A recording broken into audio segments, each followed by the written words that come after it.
These are a few of the thoughts that go through my head. I'm old. I'm not as smart. What if the finances don't come? What if one of my kids get hurt? Then it's a no-brainer, school's done.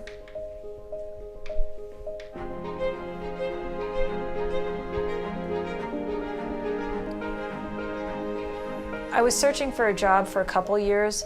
The jobs that I felt very qualified for, they would not interview me or connect with me because I did not have that degree.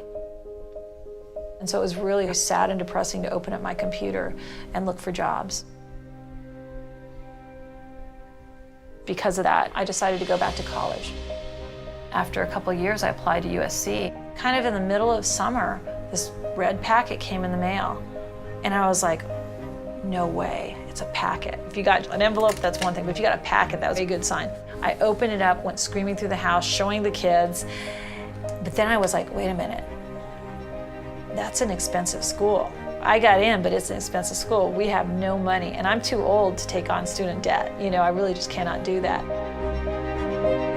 So through scholarships and grants, food stamps, Medi-Cal, child support, we make it work. My next dream life is to go on and get my master's or PhD and continue the next phase of my life. Me getting into USC was a group effort, because it wasn't just me, it was me and my kids. A group sacrifice and watch us because we're going to fly.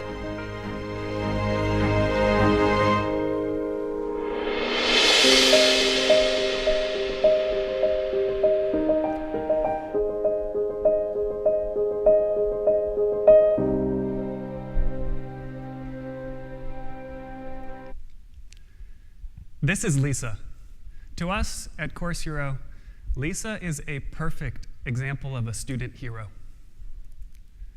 And it's not just because she's curious and she's passionate, she's hardworking, she's dedicated to her school and to her world around her. It's also because she's a mom. She's a single mom. She's a mother of 6. 2 of her kids are adopted and special needs. It's also because she was 53 years old when she decided to go back to college, because she wanted to prove to her kids that anything is possible. It's also because she's had to overcome so many hurdles to be able to get where she wants to go. She talked about self-doubt and financial sacrifice. She's also had to commute in the pitch black of night to be able to get to school, miss traffic, and be prepared to get to class on time. The odds are stacked so high against Lisa. But what we've learned, and you may not know, is that Lisa, she's not an exception. She's not an outlier, but rather, she's representative of the new norm. Of the 20 million or so college students enrolled in the United States, about 70% are working. And 40% of college students are actually working 35 or more hours a week. So imagine that. You're studying for exams and you're working on homework assignments, but you're also holding down a 9-to-5 job.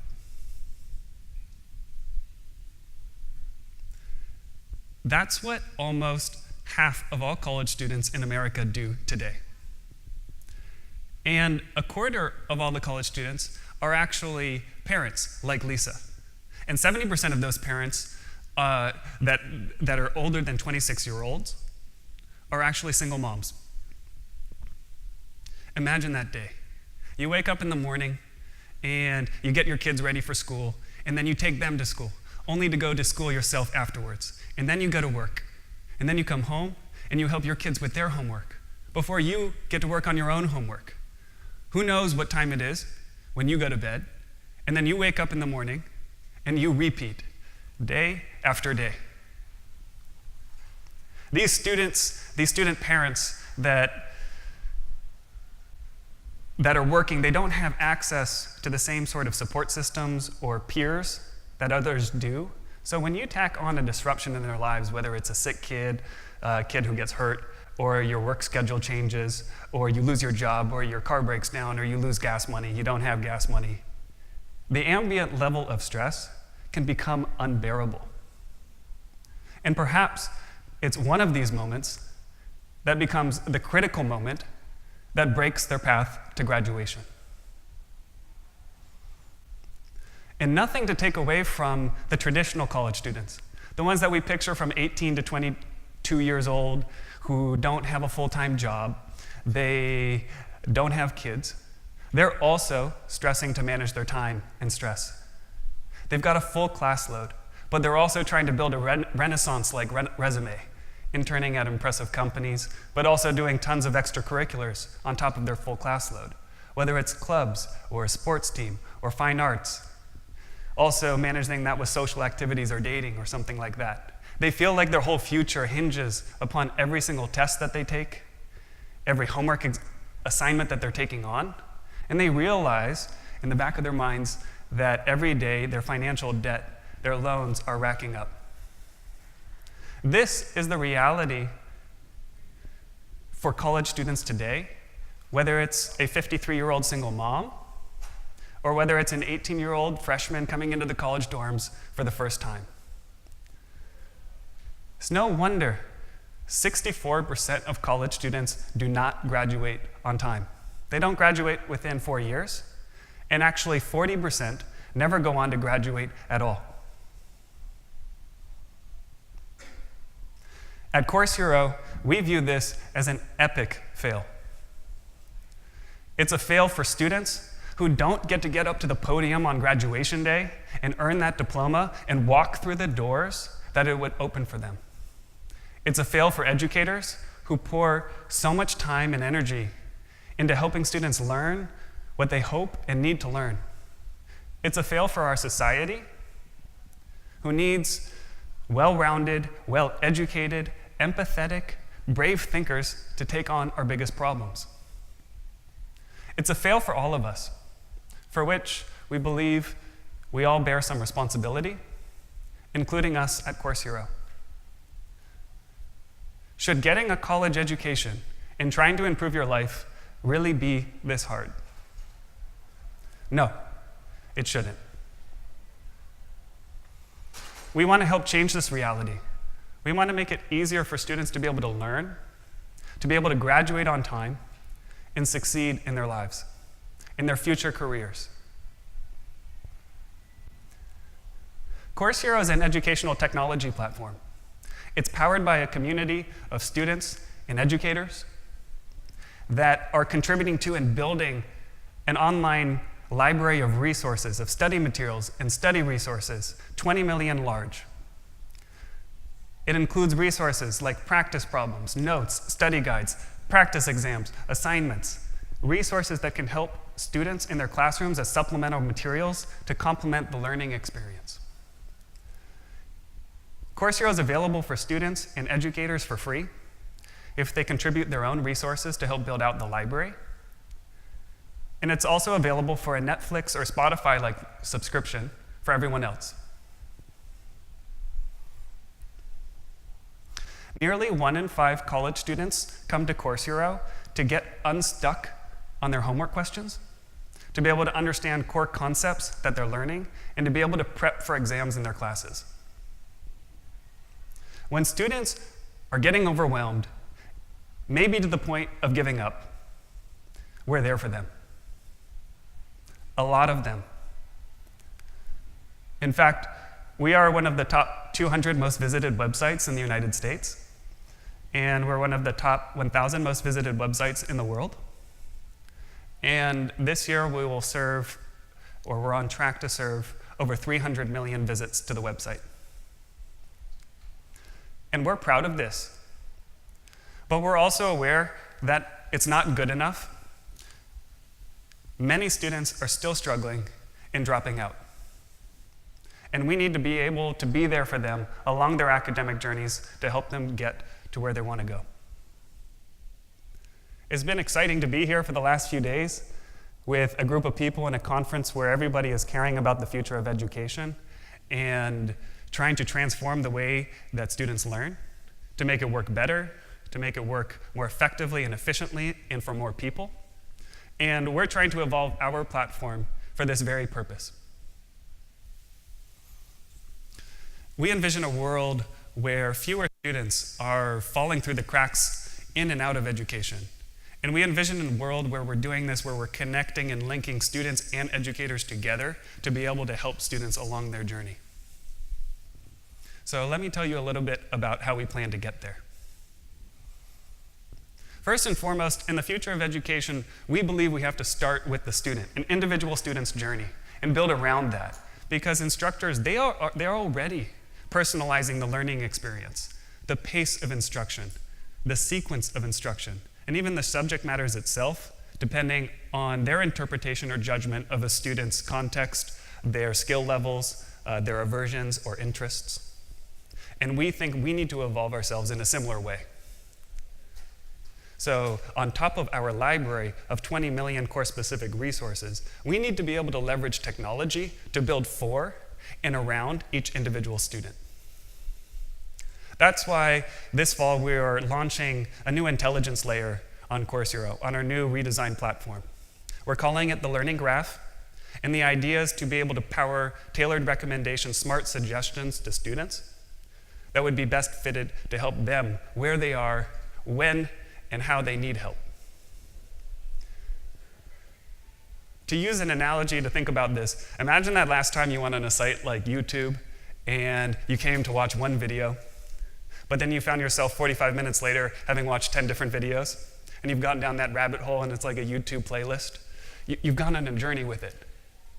We think that education platforms like ours have a similar opportunity to be able to power smart suggestions powered by student curiosity to take them on a journey where they start with one question, and we can help answer and explain that single question that that student has. But then we take them on a path. We take them on a journey down a path towards deep learning, where students first, they come and they're stuck on a homework question, but then we can suggest related practice problems, related materials to help them understand core concepts and get prepared for exams. And we believe in doing this in collaboration with educators. Because we believe in the future of education, educators will become, instructors will become, and should become more and more important. That's why as I speak, we're reaching out and partnering with, recognizing and celebrating thousands of amazing teaching faculty from around the US. Educators like Dr. Maria Trujillo. At Georgetown, I teach Information and Communication Technologies for Development. This is a course about how technology affects the quality of life of people and how to use technology to solve some problems of development in the global South. I started teaching when I was 18 years old because I love to see people grow in their knowledge and in their skills, and it's a fascinating process to be a part of. I didn't even know much about her background, and then they started talking about her research, and I was like, wait, you brought the internet to Columbia. Wait, why didn't you mention that at the beginning of class, like in your introduction? I would be telling everybody. I was a woman in a group of men that brought the internet to Columbia. And because I was the only woman, I was called the internet girl. And I used to walk around pregnant with my son, talking about the internet. So it became a very strong image that I was pregnant with an idea and I was going to tell them about it. I became a mom with my first son, Martin, and it changed my life forever. I became a mom again, and I had Aurita. Then at certain points, I thought I couldn't do it.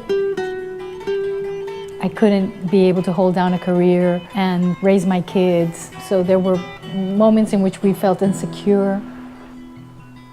It is inspiring to be around a woman who has had such an impact, especially since she was implementing this technology in the 90s when it wasn't as common for women to be in technology. And I think that's something, again, that I aspire to do. To really, invest my career in something that isn't necessarily a traditional path. I do think that the role of the professor has changed from being the expert in something to being a coach and to being more of an equal. I include my students as part of the solution to the problems.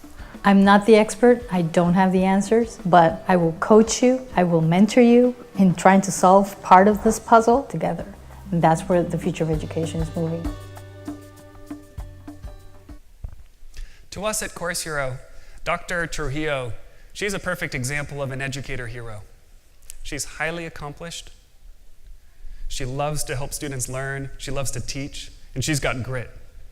As a single mom, while she's growing her career and she's working not just her academic jobs, but other consulting jobs to be able to help support while she's raising and supporting her family.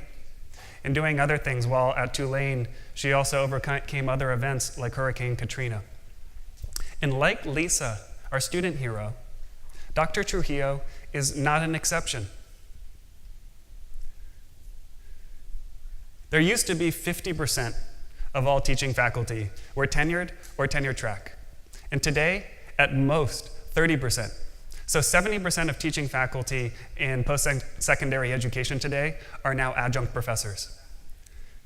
So many institutions, they are leaning heavily on adjunct professors who often have to stitch together teaching multiple classes at multiple institutions, and even often taking on non-academic jobs to be able to support their livelihood. For context, 25% of adjunct professors and their families, they rely on some form of government assistance program. And nothing to take away from also tenured and tenure track faculty who, while they're prepping classes, while they're developing exams and grading exams, developing assignments and grading assignments, whether they're holding office hours, whether they're answering students' questions via email or in office hours, they're doing this while they're also writing grants and conducting research. And they're often overworked and underpaid, especially those who are supporting their families. Here's how we can help. We're building a platform where educators come in and they build out profiles, and they contribute their own resources like syllabi and assignments and practice problems and presentations and resources that they can lean on to help support supplemental learning by students. They can lean on it in office hours or send it out via emails. And in the process, they're opening up their classrooms and connecting their classrooms to other educators across campus, across campuses, around the country and around the world. Think of it like a LinkedIn for learning and teaching. Educators can come in, they can look inside another educator's classroom, they can find syllabi, they can see how other educators are developing questions and answers and assignments, and they can lean on that to find inspiration or also save time while making their classes more effective. We have thousands of faculty who have joined the platform in universities and colleges around the United States. And this is exciting, but it's not good enough. We need to make Course Hero more well-rounded, more rigorous, and more accessible to more faculty. If this is exciting to you, please seek us out. Feel free to email me or stop me in the hallway afterwards, and I'm excited to chat with you. Because the reality is, it's time we saw more students getting up to the podium on graduation day, proud of what they've accomplished, and excited and prepared to take on their lives after school, build a lives for themselves and those around them.